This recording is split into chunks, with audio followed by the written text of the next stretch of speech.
morning nga po mga kapatid. Umuulan na naman sa ilang bahagi ng Metro Manila kaya tara na po at alamin na natin ang pinakabagong ulat panahon. Kasama pa rin ang ating resident meteorologist weather, Tito Alvin, na laging may panahon para sa'yo. Tito Alvin, good morning kapatid. Kamusta ba ang panahon natin ngayong Miyerkules?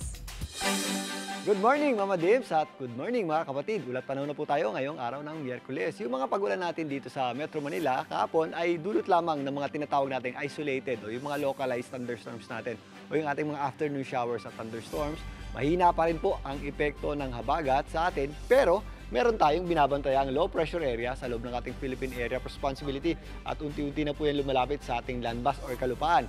Ito pong ating low pressure area ay huling namata ng pag-asa sa lying around 550 kilometers east ng Infanta, Quezon. Sa ngayon, mababa po ang tsansa niyan maging isang ganap na bagyo.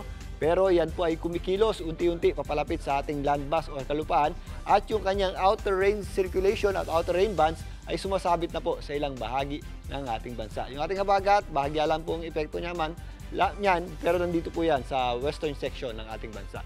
Dahil po sa panglabas na kaulapan, itong ating binabantayang low pressure area, possible po yung mga scattered at kalat-kalat na pagulan dito po sa ilang bahagi ng Bicol Region, kasama po dyan ang Aurora, maging dito sa area ng Cagayan. Sa dakong hapon at gabi naman, tataas po yung ating tsansa ng pagulan dito sa ilang bahagi ng Central Luzon.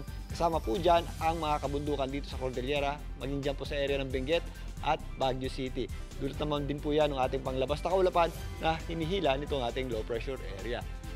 Dito po sa areas ng Visayas, yung ating concentration ng mga posibleng scattered at kalat-kalat na pagulan ay nandito po sa Eastern Visayas. Yan po ang areas ng Samar at ilang bahagi ng Leyte. Sa dakong hapon, meron din tayong inaasahang mga posibleng thunderstorms dito sa areas ng Western Visayas. Pero sa pangkalahatan, maliwalas po ang panahon natin sa natitirang bahagi ng Visayas, posible rin po yung ating mga tinatawag na afternoon showers at thunderstorms. Dito naman sa Mindanao, merong epekto yung ating habagat or southwest monsoon. Dito po sa may areas ng Zamboanga Peninsula, kasama po dyan ng Basilan, Sulu at Tawi-Tawi.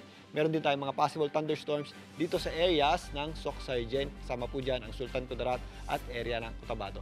Maliwalas sa panahon ng mga ating aasahan sa natitirang bahagi ng Mindanao, pero possible pa rin po yung ating mga pagulan tuwing hapon at gabi. Dito nga sa Metro Manila, magandang panahon pa rin at magandang araw ang sasalubong sa atin ngayong umaga. Pero sa dakong hapon, magiging maulap po ang ating panahon at meron din tayong mga possible na thunderstorms kagaya po ng naranasan natin kahapon. Kaya again, kahit maganda po ang panahon sa umaga, ugaliin po ang pagdadala ng payong at mag-ingat po tayo kapag nakakaranas tayo ng mga pagulan, lalong-lalo na kapag ito po ay thunderstorms. Bago na mga kapatid, ang ating araw po ay sumikat kaninang 5:40 ng umaga at muli po yan lulubog mamaya 6:23 ng gabi. At yan po muna ang latest sa ating lagay ng panahon ngayong Miyerkules ng umaga. Ako po ang inyong weather dito, Alvin, na laging may panahon para sa iyo. Mga kapatid, dito Alvin Pura po na laging may panahon para sa iyo. Umaraw man o umulan, dapat laging handa. Kaya para maging updated sa pinaka-latest weather updates, mag-follow at mag-subscribe na sa social media pages ng News 5.